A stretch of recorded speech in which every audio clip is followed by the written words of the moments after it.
January 3, 1943, 700 miles from the English coast, over the shipyards of Saint-Nazaire in occupied France, a young man named Alan Magee lay crumpled on the concrete floor of a railroad station. German soldiers stood over him, staring downward in silence. They had been told to expect wreckage. They had not been told to expect this. Around him, shards of glass caught the pale winter light. Above him, the skeletal framework of the station roof gaped open like a broken ribcage, jagged edges pointing toward the sky. The glass that had covered it moments before now lay scattered across the floor in 1,000 glittering pieces. Magee was bleeding. His right arm hung at an angle that defied anatomy. His breathing came in shallow gasps. His eyes were closed, but he was breathing. The soldiers did not understand. Nothing in their training had prepared them for a man falling from the sky without a parachute and surviving. Nothing in logic allowed for it. Yet here he was. One of them knelt down, touched his throat to feel for a pulse. It was there, faint, irregular, but unmistakably present.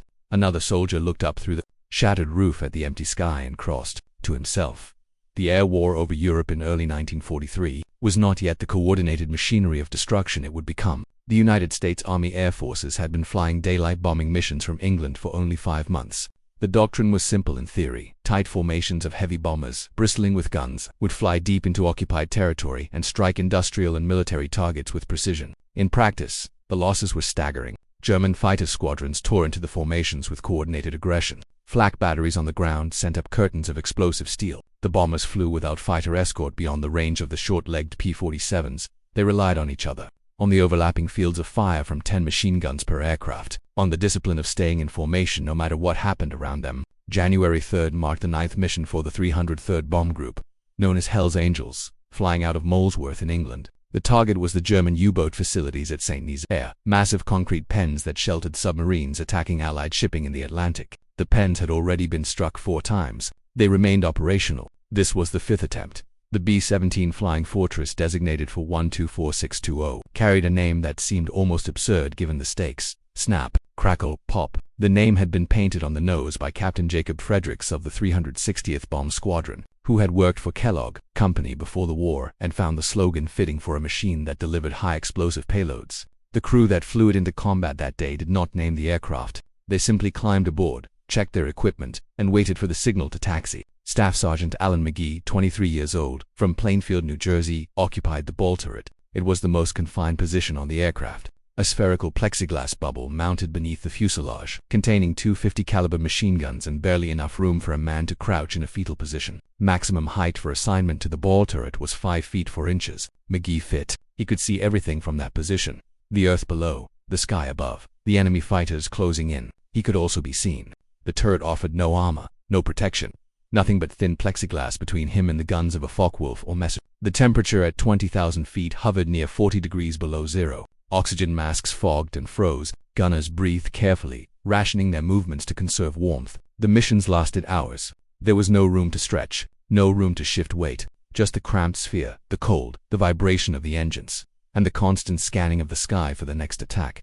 The raid began badly. German fighters rose to meet the bombers before they reached the coast. The formations tightened. Gunners opened fire. The sky filled with tracer rounds and the black puffs of flak bursts. Snap, crackle, pop took hits early. Shrapnel tore through the fuselage. One engine began trailing smoke. Magee fired from the ball turret, tracking a fighter as it rolled away. Then the flak found them again. A shell detonated close enough to shake the entire aircraft. Metal fragments ripped through the bomber's thin skin. 28 pieces of shrapnel struck Magee. His arms bled. His turret controls sparked and jammed. The intercom went dead. He could not rotate the turret. He could not communicate with the crew. He was locked in place, bleeding, staring at the sky through cracked plexiglass. He made the decision to abandon the turret. Rotating the sphere manually, he climbed out through the hatch into the fuselage. The wind screamed through holes in the aircraft's body. Smoke filled the interior. He saw fire. He moved toward the radio room, trying to reach his parachute. Altitude sickness began to blur his vision. At 22,000 feet, without supplemental oxygen, the brain begins to shut down within seconds. Hypoxia does not announce itself. It simply erases consciousness. Magee never reached his parachute. The last thing he remembered was moving through the smoke. Then nothing. What happened next was reconstructed later from the accounts of other crewmen and from the wreckage itself. Snap, crackle, pop could not hold altitude. The pilot gave the order to bail out. Some of the crew made it. Some did not. Magee, unconscious from lack of oxygen, was thrown clear of the disintegrating bomber. He fell. For miles. 6,700 meters. Terminal velocity for a human body in freefall is approximately 120 miles per hour. It takes roughly 12 seconds to reach that speed. After that, the fall becomes steady. No acceleration, just the constant pull of gravity and the resistance of air. A human being falling at terminal velocity covers approximately 1,000 feet every 5 seconds. From 22,000 feet, the fall lasts roughly 2 minutes. Magee was unconscious for all of it. His body tumbled through the freezing air above occupied France. A small dark shape against the winter sky, visible to no one. No parachute bloomed. No desperate attempt to control the descent. Just the silent fall, unwitnessed, through cloud and cold and the fading sound of bomber engines above.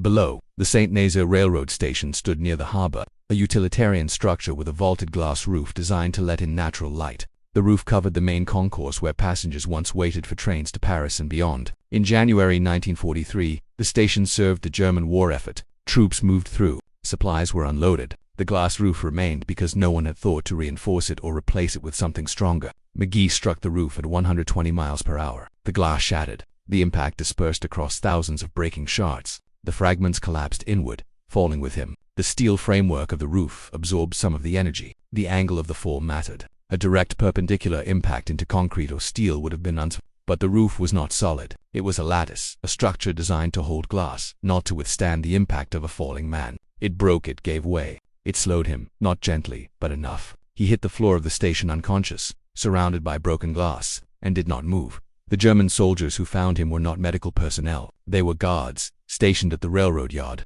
They had heard the air raid. They had seen bombers overhead and watched wreckage fall.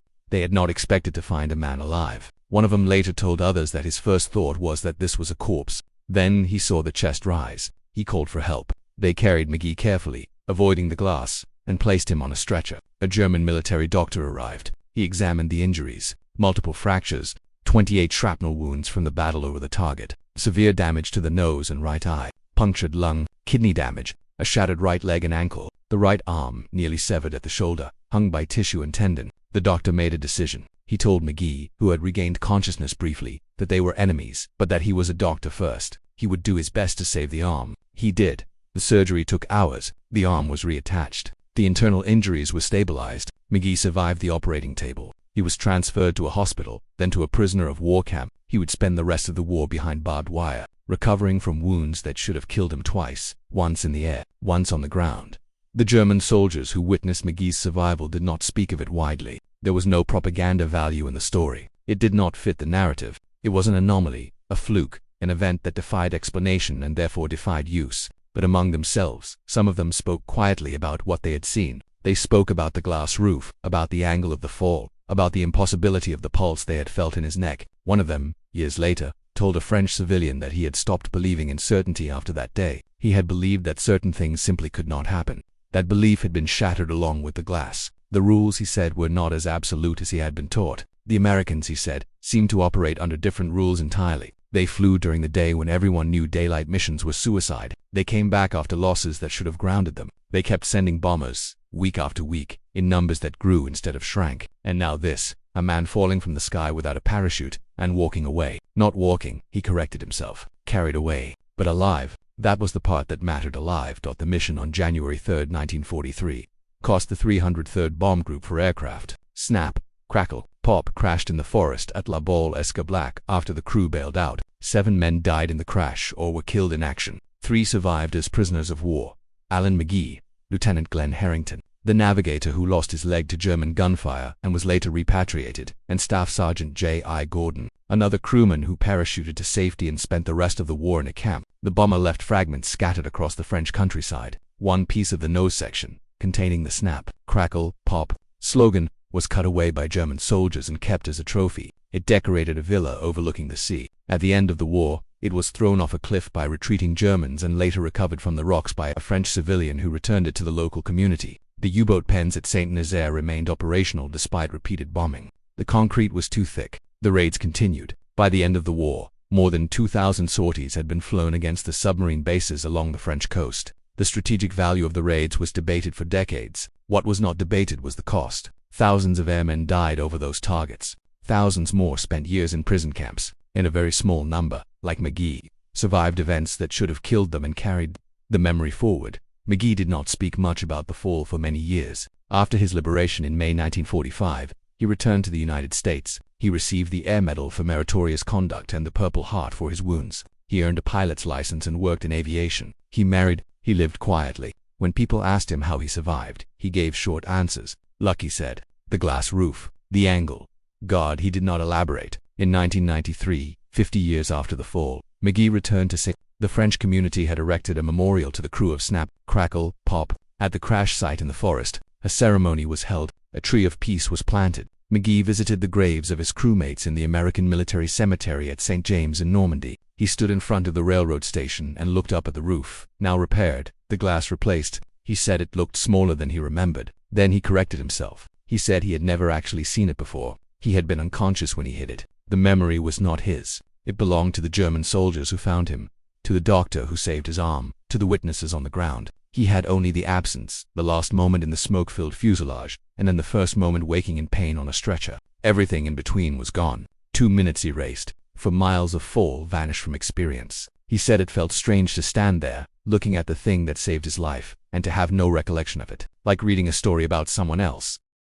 The glass roof became, in the retelling, the symbol of the impossible. It was not a metaphor. It was the actual object, the literal thing that stood between Magee and death. But its meaning shifted depending on who told the story. To the Germans, it represented the fragility of certainty. To the Americans, it represented improbable luck, the kind of chance that balances out a war's cruelty with a single moment of grace. To the French, it represented something else. The idea that structures built for peace could still, in small ways, preserve life even when surrounded by war. The station had been built to serve travelers. It was never meant to be part of a battlefield. And yet, in one terrible instant, it became the difference between survival and annihilation. The glass was thin. It was not designed to stop anything. But it did, not by strength, by breaking, by giving way at the right moment, in the right manner, dispersing energy instead of concentrating it. That was the paradox. The thing that saved Magee was not solid. It was fragile. It shattered. And in shattering it worked. Magee himself resisted the narrative of heroism. He did not choose to fall. He did not choose the glass roof.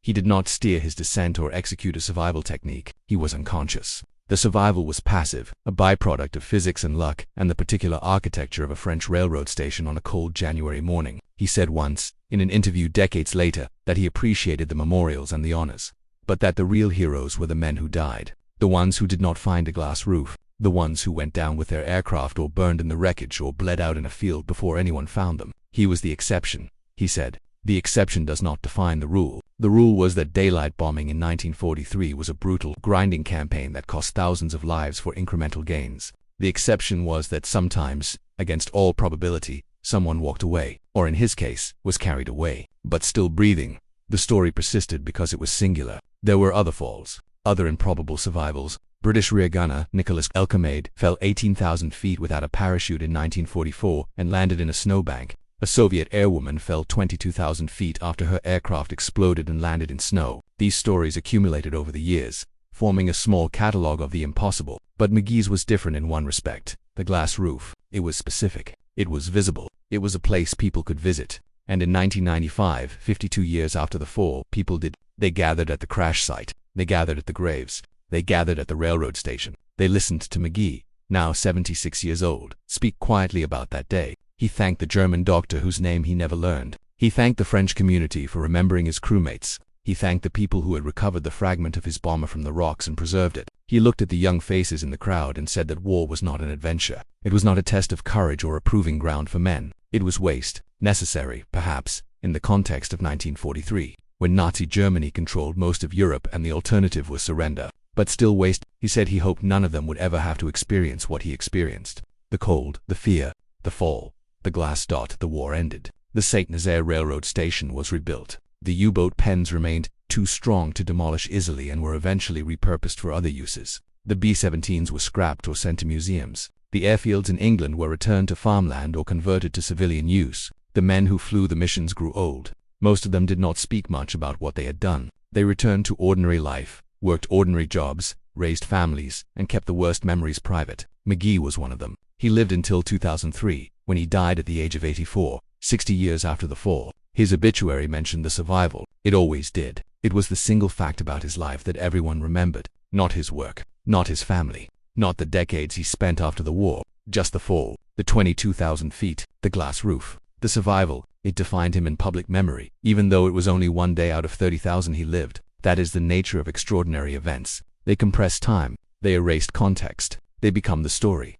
Even when the person who lived them insists that the story is incomplete, the Saint-Nazaire railroad station still stands. The glass roof was replaced after the war, and then replaced again, and will likely be replaced many more times as the years pass. No plaque marks the spot where Magee landed. The event is not commemorated inside the building itself. The memorial is elsewhere, in the forest at La Balle-Escablique, where the bomber came down and 7 men died. That is where the memory is anchored, not at the station. The station is just a station again. People pass through, trains arrive and depart. The roof lets in light, and somewhere, embedded in the history of the place, invisible to anyone who does not know the story, is the moment when a young American fell through it and survived. The glass is different now. The framework has been repaired, but the space beneath the roof is the same volume of air, the same angle of light, the same distance between the framework and the floor. If you stand there and look up, you can try to imagine it. The shattered glass, the falling body, the impossible survival. But imagination is not memory, and memory, in this case, belongs to the people who were there.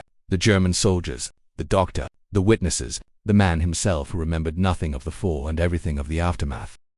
What Magee carried forward was not the memory of falling, but the knowledge that he had fallen. The difference mattered. He knew the facts. He knew the altitude, the speed, the impact. He knew the injuries and the recovery and the years in the camp. He knew what should have happened.